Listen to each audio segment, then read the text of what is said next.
Se eu falasse aqui com vocês da teoria de Kardashev, Que é? Kardashev foi um físico russo, respeitadíssimo, que criou a hipótese que existem civilizações muito avançadas, muito mais avançadas do que a nossa, e cada uma dessas civilizações, ela usa melhor a energia do universo deles.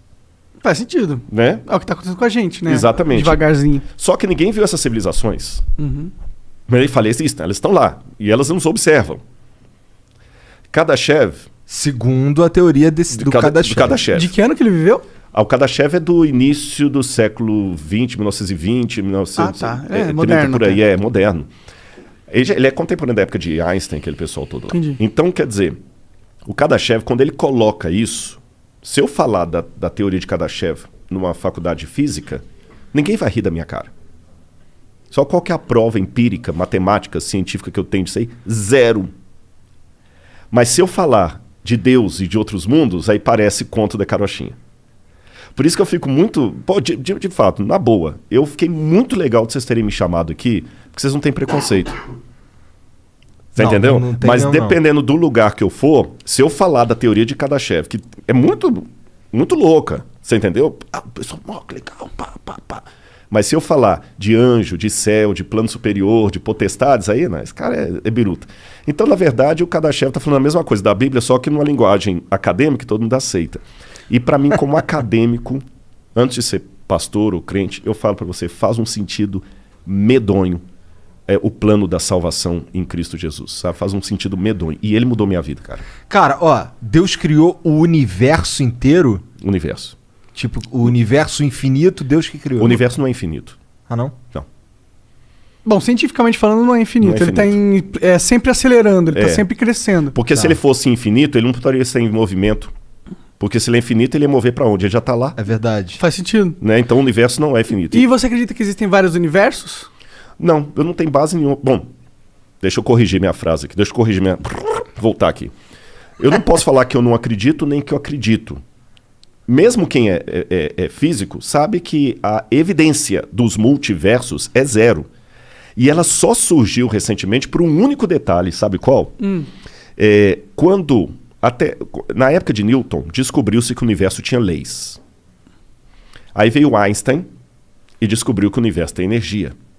E na época de Einstein, você tinha Einstein, tinha Hubble, tinha outros ali que trabalharam com Einstein e perceberam, Lemaitre era padre, inclusive, Lemaitre, e descobriram que o universo teve um começo. Alguns chamam de Big Bang. Não vou entrar no mérito da questão, porque na minha área eu vou falar asneira aqui, mas muitos pensam no Big Bang. Teve um começo. E ele insuflou mais ou menos assim, como essa garrafa, olha. É o ponto azul aqui, seria o Big Bang, e o universo influiu. É isso que você falou, ele está se expandindo. Aí alguns pensam que ele vai se expandir, que ele vai se contrair de novo, e eu vou deixar para os físicos isso na minha área. Mas aí criou-se um dilema que o próprio Stephen Hawking falou no livro Uma Breve História do Tempo. Quando começou o instante zero, nada existia. Não existia gravidade, não existia energia. Antes do Big Bang. Antes do Big Bang. Não existia tempo, não existia espaço, não existia matéria. Aí na fração de segundo cósmico, que até falar segundo cósmico é complicado, que não tinha tempo, houve uma explosão e tudo começou a aparecer. Galáxias, quasares, buracos negros, planetas, satélites, sistemas solares, tudo.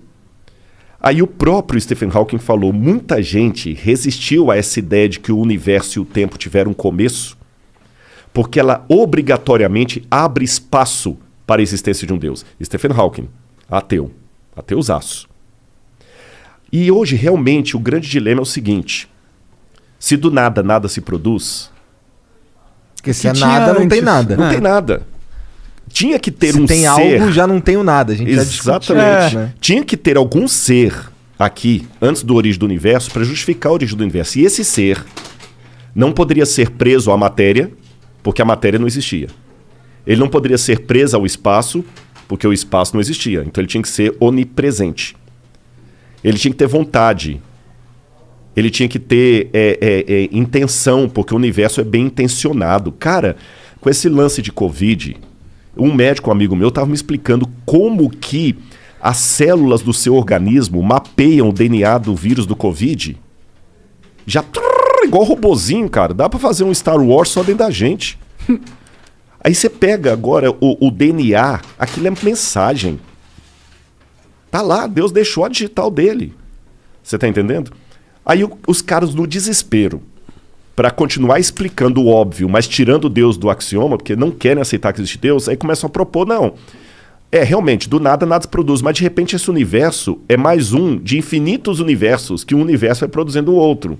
Vai produzindo o outro, mas eu respeito, como a gente tem que respeitar. Eu não acho que eles não querem aceitar Deus, aceitar que Deus existe, é que eles não precisam.